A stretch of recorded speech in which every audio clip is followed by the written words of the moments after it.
we are trying to make probiotics survive breakfast. And that was an easy way of getting through the message that if you take our products that have been microencapsulated, then they'll be able to pass through the stomach acid and therefore get to the gut. When we talk about microencapsulation, people think it's putting it in a capsule. And I think that is quite a misnomer. I think what we need to explain is that this is more or less like, I call it a microscopic suit of armor. It's at a very microscopic level. So the probiotic is really tiny, it's a tiny bacteria. So you're actually putting a coat of armor around it so that it does not get destroyed. The technology helps us to get the probiotics all the way from when it's been manufactured all the way to the gut with that protection. Significance of this pilot facility on the continent of Africa is very big because it's giving people the ability to upscale their production. So you might have an idea of something that might work and you can test it in small scale. But the moment you want to take it to market, you need large volumes. So various different actives or nutrients benefit from encapsulation. Essential oils that are generally quite volatile. So if you encapsulate them, you can ensure that you don't lose as much of your product. Proteins are sensitive to temperature, also to the gastric environment. So if you can encapsulate them, it can also improve their shelf life stability and improve their bioavailability. We are very proud of our partnership with Velobiotics.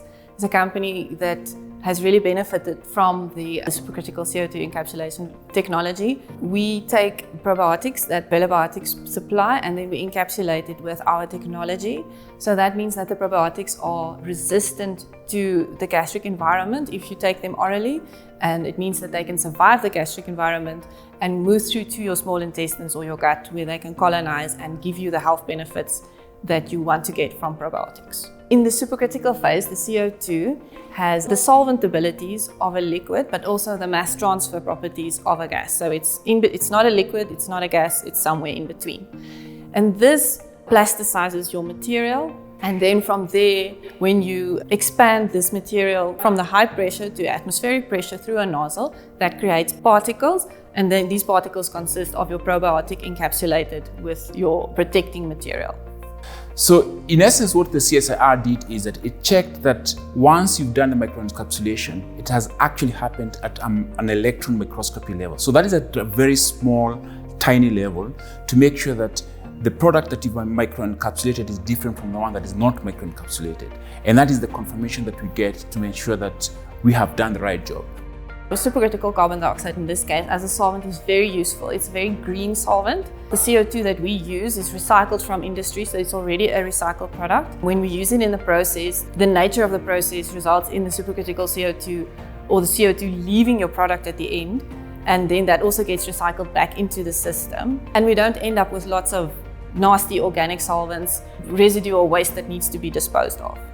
As the CSIR, we would love to invite anyone in the space of animal health, cosmetics, cosmeceuticals, nutraceutical supplements, essential oils to come and let us help them encapsulate or look at their products, helping with optimization on a lab scale. And we hope that with this facility and with the technology of encapsulation, we can create a way for products that previously could not be commercialized because of poor stability or high volatility, that the technology that we offer can actually help those products now get to market. Our product is different in the marketplace because of the technology that we have in CSIR. What we bring to the table is our ability to deliver thousands, in fact millions more to the gut than our competitor.